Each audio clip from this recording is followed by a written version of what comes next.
Mitos atau fakta? Mitos atau fakta? Selamat datang di mitos atau fakta. Silakan komen. Komen. Mitos atau fakta? Kali ini kita akan membawakan sebuah cerita yang tersebar di tengah-tengah masyarakat. Yang mana silahkan Anda semua tebak apakah itu hanya mitos atau fakta yang pernah terjadi.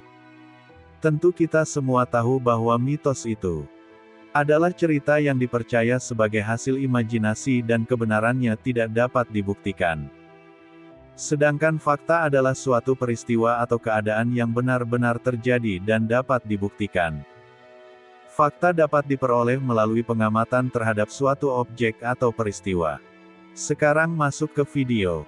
Sunan Geseng, wali Allah dari rakyat jelata.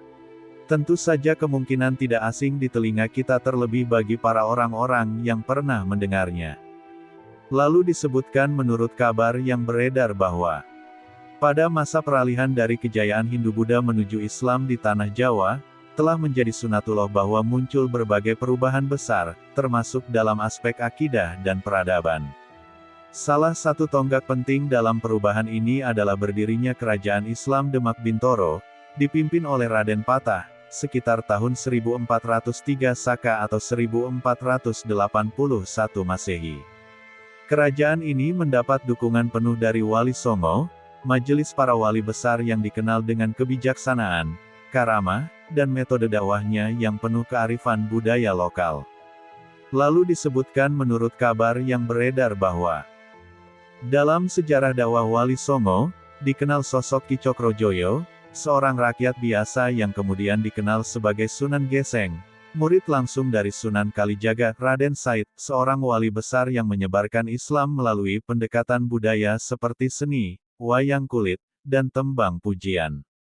Lalu disebutkan menurut kabar yang beredar bahwa Sunan Kalijaga, dalam perjalanan dakwahnya, bertemu dengan Ki Cokrojoyo, seorang penyadap nira kelapa yang hidup sederhana bersama istrinya Rubiah dan anaknya Joko Beduk. Walau hidup pas-pasan, keluarga ini hidup damai dan bersyukur, menjalani hidup dengan prinsip Jawa, nerimo ing pandum, menerima takdir Allah dengan lapang dada. Ki Cokrojoyo gemar melantunkan senandung dan tembang uro-uro, yang kemudian dipadukan dengan zikir oleh Sunan Kalijaga. Setelah mempelajari kalimat-kalimat zikir dan pujian itu, suatu keajaiban terjadi, gula kelapa yang dipanennya berubah menjadi emas. Namun, alih-alih menjadi sombong, Ki Cokrojoyo justru merasa bahwa itu adalah isyarat dari Allah, lalu berpamitan kepada keluarganya untuk mencari Sunan Kalijaga. Lalu disebutkan menurut kabar yang beredar bahwa Sunan Kalijaga kemudian menerimanya sebagai murid dan menyuruhnya untuk bertapa selama 1 tahun. Setelah setahun berlalu, Sunan Kalijaga mencari tempat pertapaan Ki Cokrojoyo yang ternyata telah ditumbuhi alang-alang dan semak lebat. Di tempat itu, alang-alang pun dibakar, dan dari balik kobaran api muncullah sosok Ki Cokrojoyo yang masih dalam keadaan bertapa, namun tubuhnya telah hangus geseng, namun ia tetap hidup dan dalam keadaan khusyuk. Sunan Kalijaga lalu menyapanya dengan salam dan membangunkannya. Ki Cokrojoyo langsung sujud menghormati gurunya. Karena kesungguhan dan ketawadukannya, ia kemudian diberi gelar Sunan Geseng, sebuah gelar yang merefleksikan laku spiritualnya dan wujud karomah Allah kepadanya. Lalu disebutkan menurut kabar yang beredar bahwa Sunan Geseng kemudian ditugaskan oleh gurunya untuk menyebarkan ajaran tauhid dan mengajak masyarakat mengucapkan 2 kalimat syahadat, yang dikenal sebagai ajakan, sasahidan. Metode dakwahnya sangat santun dan bijak, mengikuti pendekatan Sunan Kalijaga, melalui budaya lokal seperti wayang kulit, selamatan kenduri, pujian, tembang-tembang Jawa bernuansa Islami, dan jamuan untuk tamu. Ia tidak menghapus budaya Jawa, namun mengislamkan nilai-nilai luhur di dalamnya, selama tidak bertentangan dengan syariat Islam. Pendekatan ini sangat efektif dalam menarik hati masyarakat yang semula menganut agama Hindu-Buddha agar menerima Islam secara damai. Lalu disebutkan menurut kabar yang beredar bahwa selain Sunan Geseng, Beberapa murid besar Sunan Kalijaga lainnya adalah 1. Sunan Bayat, Klaten. 2. Syekh Jangkung, Pati. 3. Ki Ageng Selo, Demak. Sunan Geseng merupakan representasi bahwa seorang wali tidak harus berasal dari kalangan bangsawan atau ulama besar sejak lahir. Ia berasal dari rakyat biasa, namun dengan ketekunan spiritual dan bimbingan guru mursyid, ia mencapai derajat tinggi di sisi Allah. Lalu disebutkan menurut kabar yang beredar bahwa hingga kini, dakwah dan metode Sunan Geseng masih dilestarikan oleh Jamaah Zikrurohmah Sunan Geseng di Kediri. Mereka menyelenggarakan berbagai kegiatan seperti 1. Zikir bersama dan solawat 1000 kali selama 40 malam di bulan Muharram Suro. 2. Sedekah 40 tumpeng dan jamuan untuk tamu-tamu. 3. Musik jemblung dengan lantunan solawat. 4. Pengajian rutin untuk memperkuat ukhuwah, silaturahmi, dan dakwah Islam rahmatan lil alamin. Kegiatan ini mendapat dukungan dari masyarakat, ulama, dan pemerintah daerah sebagai bentuk penghormatan terhadap warisan spiritual dan kultural Sunan Geseng. Lalu disebutkan menurut kabar yang beredar bahwa kisah paling terkenal adalah ketika gula kelapa yang disadap oleh Ki Cokrojoyo berubah menjadi emas. Peristiwa ini terjadi setelah ia mengamalkan zikir dan pujian yang diajarkan oleh Sunan Kalijaga dengan penuh istiqomah dan ketulusan.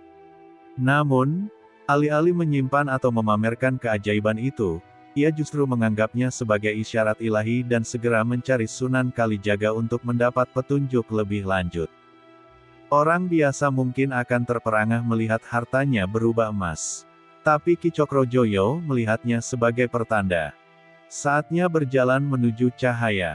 Lalu disebutkan menurut kabar yang beredar bahwa setelah diterima sebagai murid oleh Sunan Kalijaga, Ki Cokrojoyo diperintahkan untuk bertapa selama 1 tahun penuh. Saat Sunan Kalijaga kembali untuk mencarinya, tempat pertapaannya telah tertutup semak belukar dan alang-alang liar. Beliau pun membakar ilalang itu, dan dari balik api muncullah Ki Cokrojoyo yang tetap hidup dalam kondisi tubuh gosong, geseng, masih dalam keadaan bertapa dengan khusyuk. Inilah asal-muasal julukan, Sunan Geseng, yang menunjukkan bahwa meski tubuhnya terbakar api dunia, jiwanya tetap tersambung dengan api cinta ilahi. Lalu disebutkan menurut kabar yang beredar bahwa beberapa riwayat lisan juga menyebut bahwa Sunan Geseng sering kali menerima petunjuk gaib dalam bentuk mimpi atau isyarat ruhani.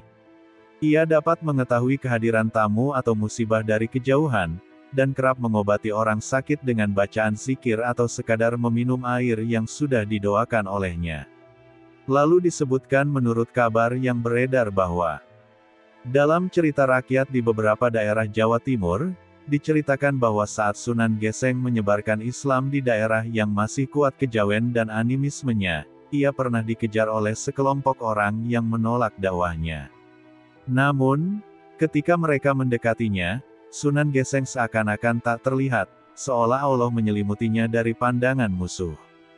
Lalu disebutkan menurut kabar yang beredar bahwa berikut beberapa tanggapan atau pandangan negatif yang kadang muncul terhadap sosok Sunan Geseng, Ki Cokrojoyo, terutama dari sudut pandang skeptis, akademis, maupun kelompok keagamaan tertentu. 1. Kisahnya dianggap legenda atau mitos berlebihan.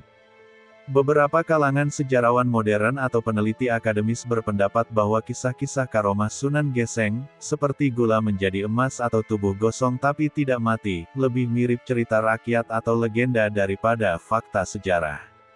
Mereka menilai bahwa narasi tersebut berkembang melalui folklore dan lisan tanpa bukti tertulis yang kuat. Banyak kisah wali dalam tradisi Jawa lebih bersifat simbolik dan kultural daripada faktual. 2. Nama tidak ditemukan dalam catatan wali sangat klasik. Beberapa tokoh keagamaan berpendapat bahwa Sunan Geseng bukan termasuk tokoh utama Wali Songo, dan bahkan tidak tercatat dalam manuskrip atau silsilah resmi dari kalangan tarekat besar. Hal ini membuat sebagian pihak menganggap bahwa sosoknya hanya tokoh lokal yang kemudian diangkat menjadi wali oleh masyarakat setempat. 3. Metode dakwahnya dinilai sinkretik. Kelompok Islam Puritan atau skripturalis kadang mengkritik metode dakwah Sunan Geseng yang penuh unsur budaya lokal seperti selamatan, pujian, kenduri, tumpengan, atau penggunaan wayang dan musik tradisional. Mereka menganggap hal ini berpotensi mencampuradukkan ajaran Islam dengan tradisi pra-Islam. Islam itu murni dari Al-Quran dan Sunnah, bukan dari seni dan budaya lokal, ujar sebagian ulama skripturalis. 4.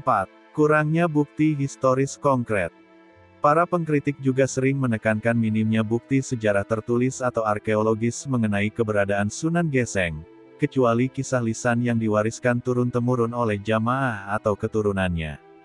Hal ini menimbulkan keraguan terhadap otentisitas sejarahnya. Kesimpulan.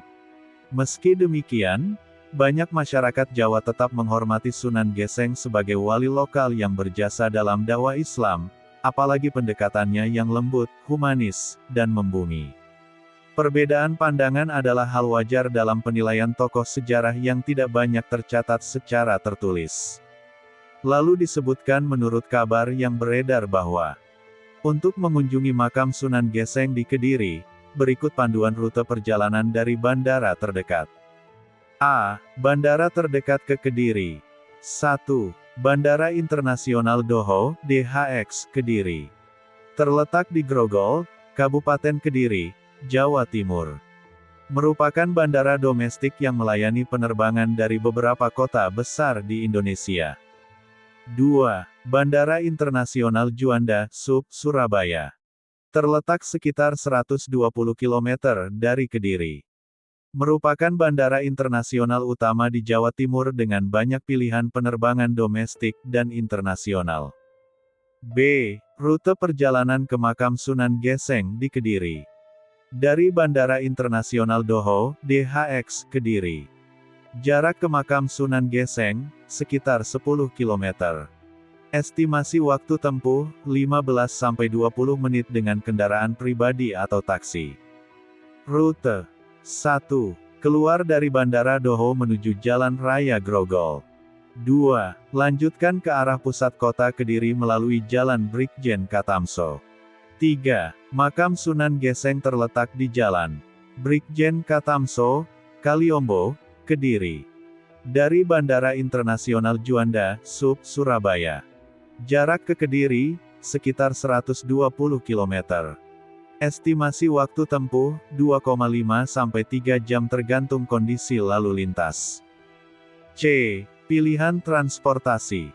1. Travel Shuttle. Beberapa layanan travel seperti Lintas Nusa dan Pratama Travel menyediakan layanan antar jemput dari Bandara Juanda ke Kediri. 2. Kereta api. Naik kereta dari stasiun Surabaya Gubeng ke stasiun Kediri. 3. Bus. Naik bus dari Terminal Purabaya, Bungur Asih, Surabaya ke Terminal Tamanan Kediri. D. Lokasi makam Sunan Geseng di Kediri. Alamat, Jalan Brigjen Katamso, Kaliombo, Kediri, Jawa Timur. E. Akses transportasi umum. 1. Bus kota. Beberapa jalur bus kota melewati Jalan Brigjen Katamso. 2. Ojek online. Layanan ojek online tersedia di Kediri dan dapat digunakan untuk mencapai lokasi makam. Bagaimana menurut Anda semua? Apakah cerita di atas adalah mitos dan cerita sebelum tidur atau memang fakta? Silahkan tulis di kolom komentar. Note, kami bertanya kepada Anda yang mendengar dan melihat video ini.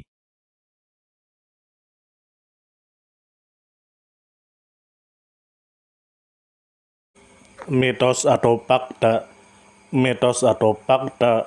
Selamat datang di Mitos atau Fakta. Silakan komen. Komen.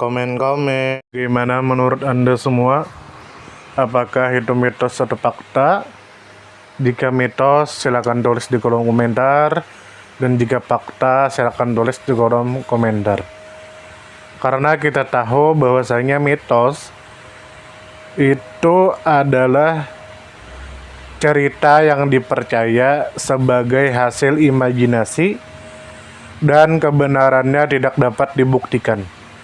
Sedangkan fakta adalah suatu peristiwa atau keadaan yang benar-benar terjadi dan dapat dibuktikan. Nah, jadi bagaimana menurut Anda semua? Apakah ini mitos atau fakta? Silakan tulis di kolom komentar.